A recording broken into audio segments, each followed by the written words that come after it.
Bienvenidos a esta nueva edición de Informe Diario. Los saluda Carla Chocano. Revisemos a continuación los titulares de hoy.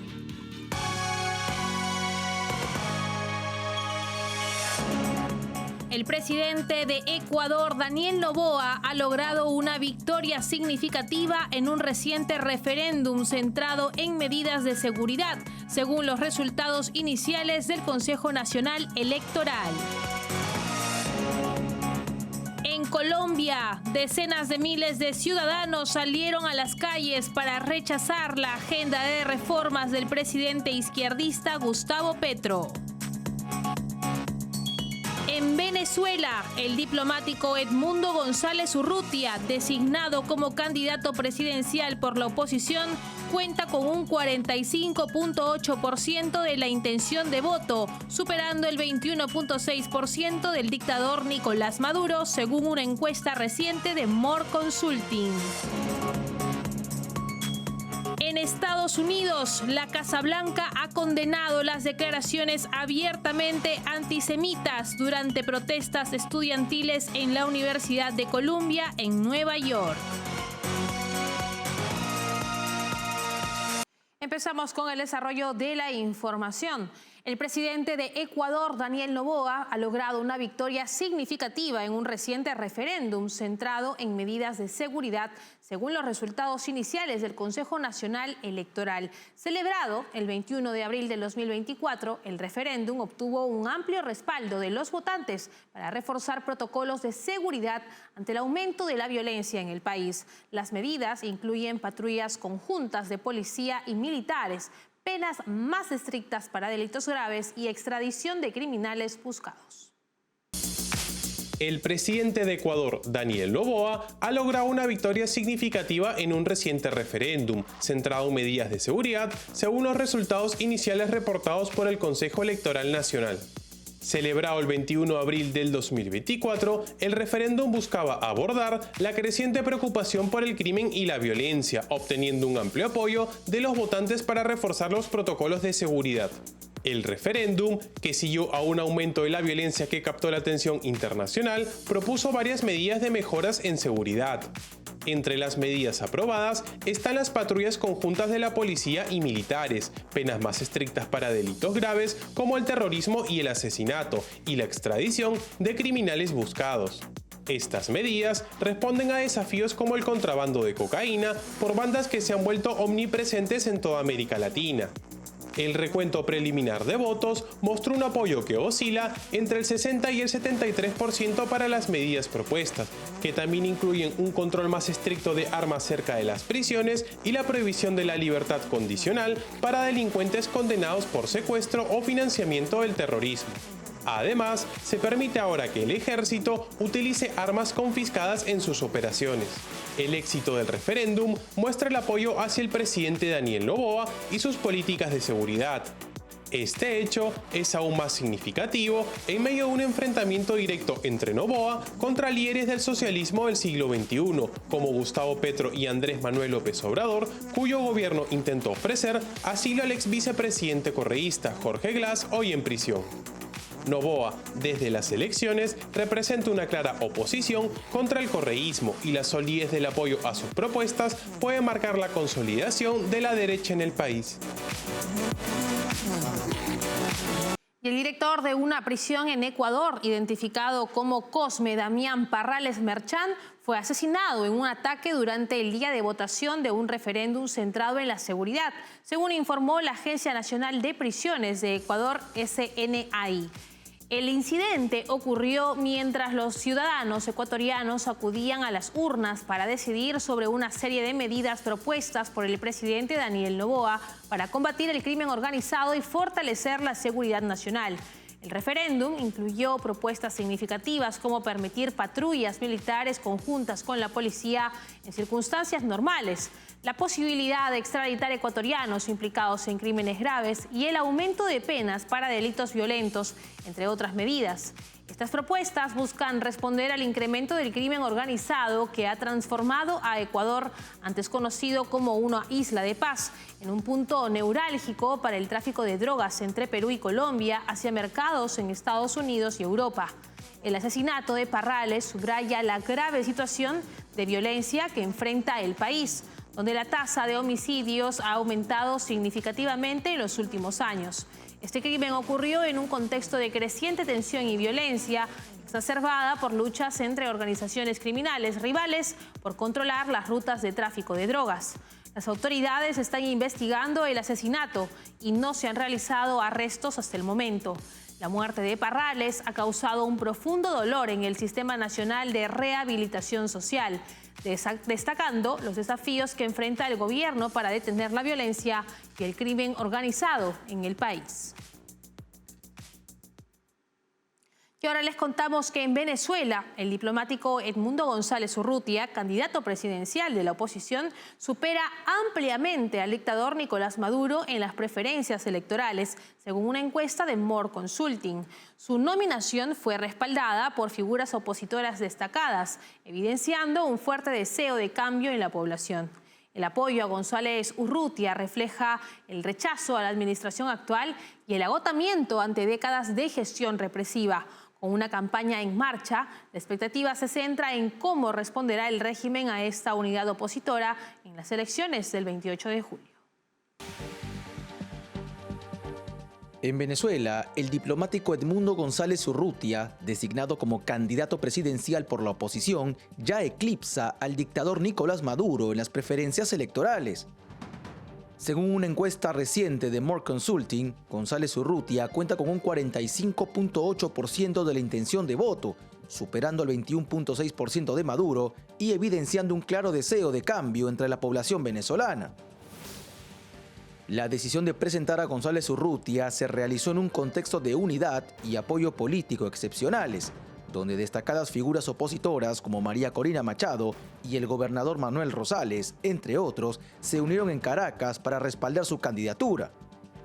Esta muestra de solidaridad ocurrió a pesar de los intentos de la dictadura chavista de bloquear candidatos fuertes mediante maniobras en el Consejo Nacional Electoral. El apoyo a González Urrutia no solo refleja el rechazo a la administración actual, sino también el cansancio de los ciudadanos ante una gestión represiva y dictatorial que se mantiene desde finales de los 90. El candidato, que ha trabajado principalmente detrás de escena en la política venezolana, ha sido embajador en países como Argelia y Argentina y tiene una amplia experiencia en asuntos internacionales. Según información del portal digital elmundo.es, la campaña de González Urrutia ya se siente en las calles con eslóganes y canciones dedicadas a su candidatura, reflejando un optimismo palpable entre aquellos que anhelan un cambio. Sin embargo, con las elecciones programadas para el 28 de julio, la estrategia del gobierno en respuesta a esta candidatura unitaria y cómo influirá en el panorama político aún está por verse. En un país en que el régimen controla las instituciones electorales, la posibilidad de un resultado justo es aún muy baja. Y en otras noticias, el domingo, decenas de miles de colombianos salieron a las calles para rechazar la agenda de reformas del presidente izquierdista Gustavo Petro. Las manifestaciones se llevaron a cabo en varias ciudades, incluida la capital, Bogotá, donde los manifestantes llenaron la Plaza Bolívar. Desde que asumió el cargo en el 2022, Petro ha enfrentado constantes protestas que han aumentado en intensidad. Su propuesta de convocar una asamblea constituyente y sus reformas han generado un creciente descontento entre diversos sectores de la sociedad. Decenas de miles de colombianos salieron a las calles el domingo en la última manifestación de rechazo a la agenda de reformas del presidente izquierdista Gustavo Petro. Las protestas se llevaron a cabo en varias ciudades, incluyendo la capital, donde los manifestantes llenaron la Plaza Bolívar frente al Palacio Presidencial en Bogotá. Desde que el exguerrillero de izquierda asumió el cargo en el 2022, las protestas han sido una constante, pero han ganado impulso recientemente. Petro ha planteado la posibilidad de reescribir la Constitución para impulsar reformas sociales que ha sido incapaz de avanzar frente a la oposición. Un reciente revés para Petro ocurrió cuando el Congreso de Colombia rechazó una legislación que buscaba aumentar el control estatal sobre el sistema de salud del país. Como respuesta a esta derrota, Petro ordenó por decreto la toma de control de dos de las principales aseguradoras médicas del país, de las cuales dependen millones de colombianos. Las protestas del domingo reflejan un creciente descontento entre diversos sectores de la sociedad, incluidos grupos de militares retirados que participaron en una manifestación para protestar contra las reformas económicas y sociales impulsadas por el gobierno de Petro y su propuesta de convocar una asamblea constituyente. Este clima de tensión subraya la oposición que enfrenta a Petro al intentar forzar propuestas de su agenda socialista. Es momento de cumplir con la primera pausa comercial. Regresamos enseguida con Informe Diario. Café Sombra de Pino. Un café diferente que crece a la sombra de pinos en Villarrica. Ya lo saben, Café Sombra de Pino. Un café premium al alcance de todos.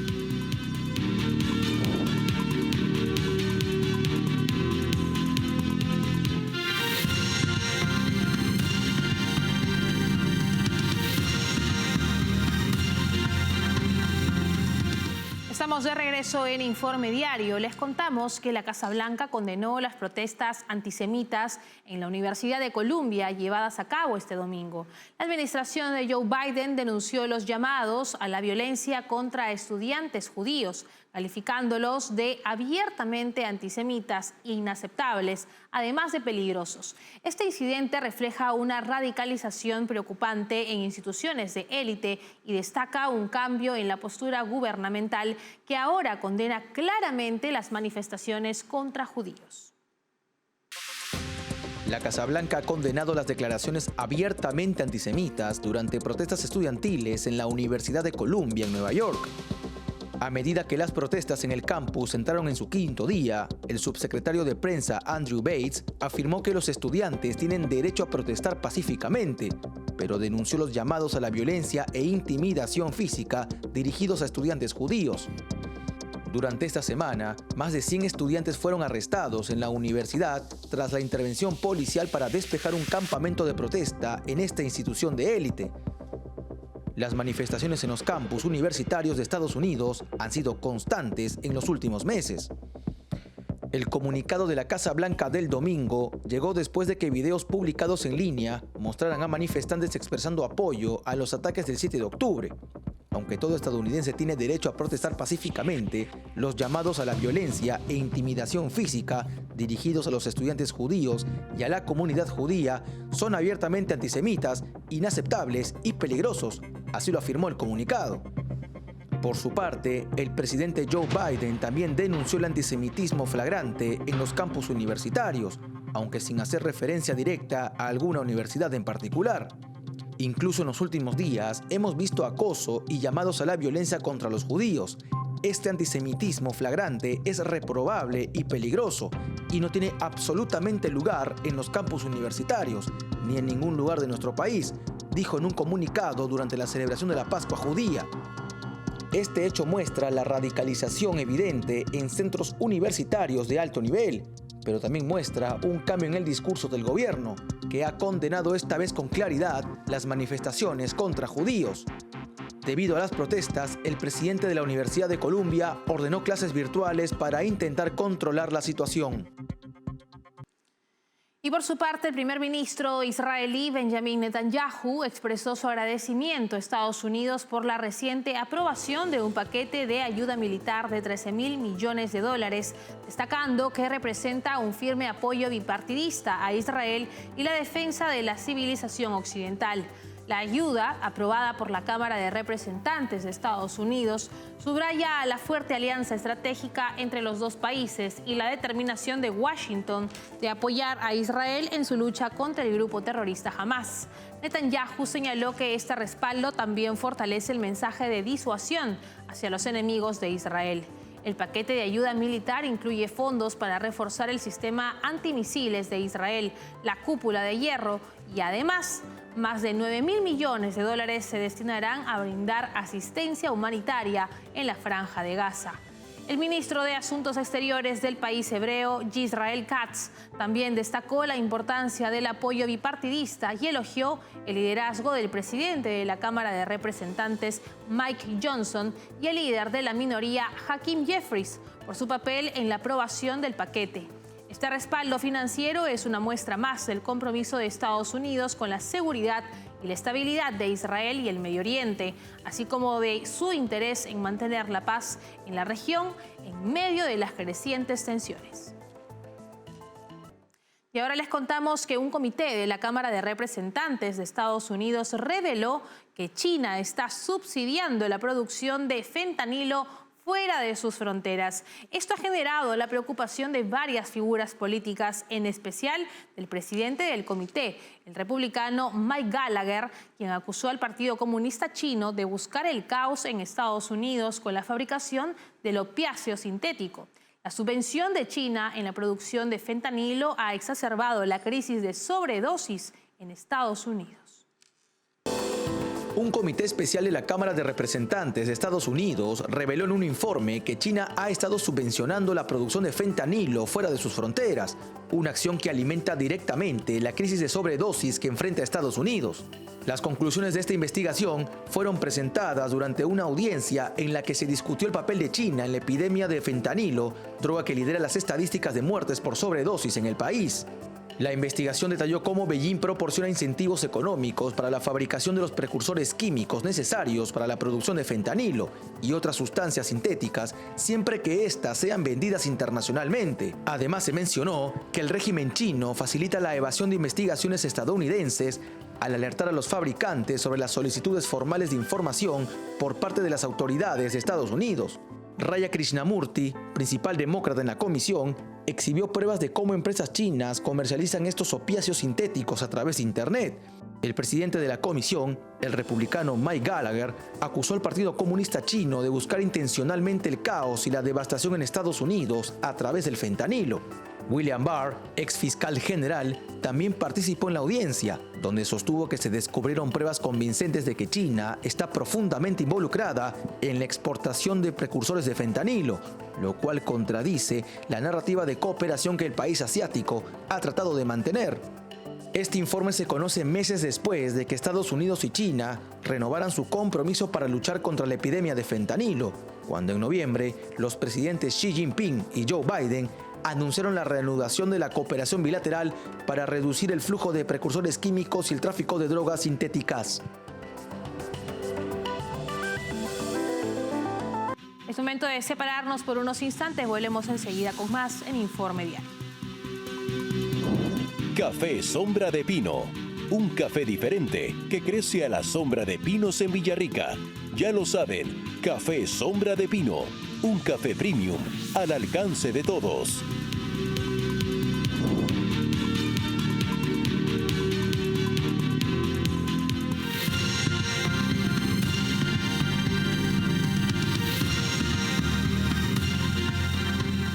Continuamos en Informe Diario y desde nuestros estudios en Madrid les presentamos el editorial con el economista Daniel Lacalle. Adelante.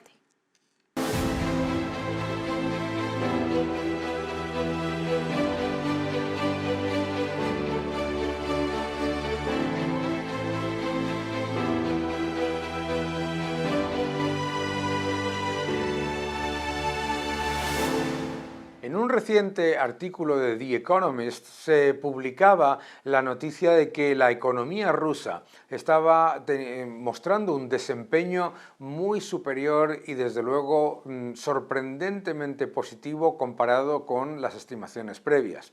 La economía de Rusia obviamente es una economía exportadora.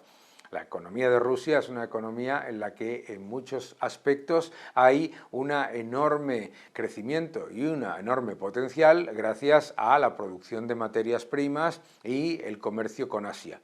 Las sanciones que se han impuesto a Rusia tenían un objetivo de limitar la capacidad de la economía rusa de financiar la guerra de Ucrania. Claro, esas sanciones estaban impuestas por los países de Occidente con respecto a Rusia, pero claro, toda Asia, que es muy importante por supuesto, está completamente abierta y no ha impuesto ninguna sanciones.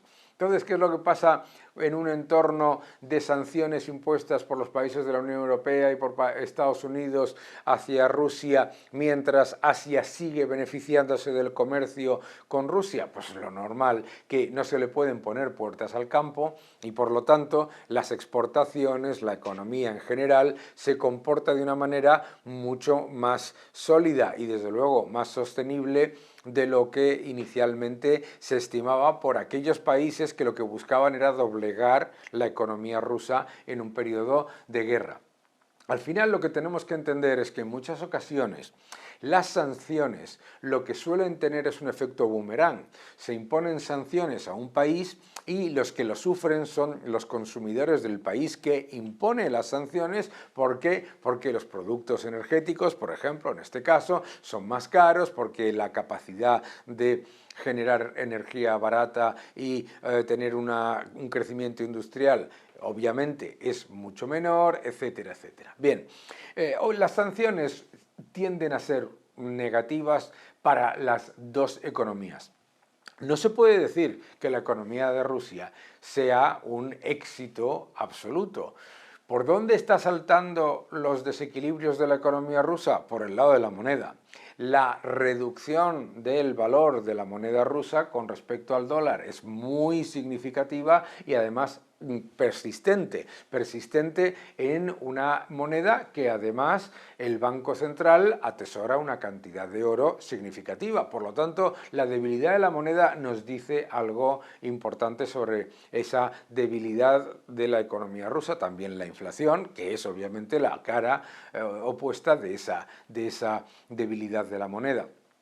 Pero no podemos olvidar que no se pueden tomar medidas contra un país simplemente pensando que todo el mundo tiene que imponer esas medidas y sin tener en cuenta que las sanciones tienen un impacto negativo para el que pone las sanciones también.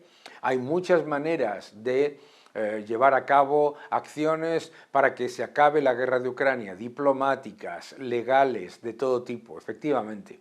Pero lo que ha demostrado este periodo es que la capacidad del país de soportar esas sanciones es mucho mayor precisamente por su enorme comercio con Asia. Y no podemos pedirle a los países asiáticos que lleven a cabo las mismas acciones que los países de Occidente. La miopía de Occidente en muchas ocasiones es precisamente la de pensar que todo el mundo tiene que hacer exactamente lo que consideran los países occidentales, y eso obviamente es incorrecto. Pero la realidad también es que el coste para los ciudadanos rusos y el coste para la economía rusa es muy significativo en inversión, muy significativo en debilidad de la moneda y ha sido muy significativo en toda una batería de impagos, de deuda, etc. Todos esos factores son importantes. Pero debemos por algún momento empezar a darnos cuenta de que esa idea de que las medidas, las sanciones que toman los países occidentales van a cambiar radicalmente la política de un país no funciona. No funcionan. Lo hemos visto con Cuba, lo hemos visto con Venezuela, lo hemos visto con muchos otros. Las sanciones hacen daño a los ciudadanos más débiles y no cambian la política como se espera, esos cambios de régimen que se intentan muchas veces inventar. Y no se le pueden poner puertas al campo, no se le puede pedir a Asia que cambie su relación comercial con Rusia simplemente porque lo decida la Unión Europea. Por lo tanto, hay que recuperar la importancia de la diplomacia, hay que recuperar la importancia de llevar a cabo políticas que permitan que se solucionen los conflictos lo antes posible y no simplemente desde las medidas que después funcionan como un boomerang y terminan generando, como ha pasado en la eurozona, que Alemania se encuentre en recesión, mientras The Economist nos dice que la economía rusa va mejor de lo esperado. No se pueden poner puertas al campo y no se puede pensar que todos los países del mundo van a llevar a cabo las sanciones que decide un país por muy importante que sea.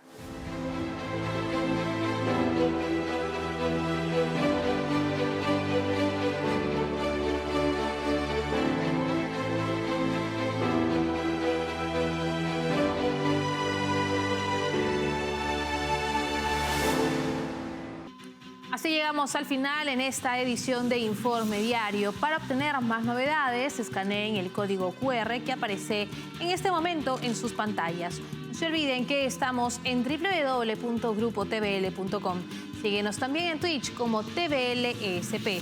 Escúchanos a través de Spotify como TVL en español y suscríbanse a nuestro canal de YouTube, donde podrán encontrarnos como TVL en español. Nos encontramos en una próxima edición. Permiso.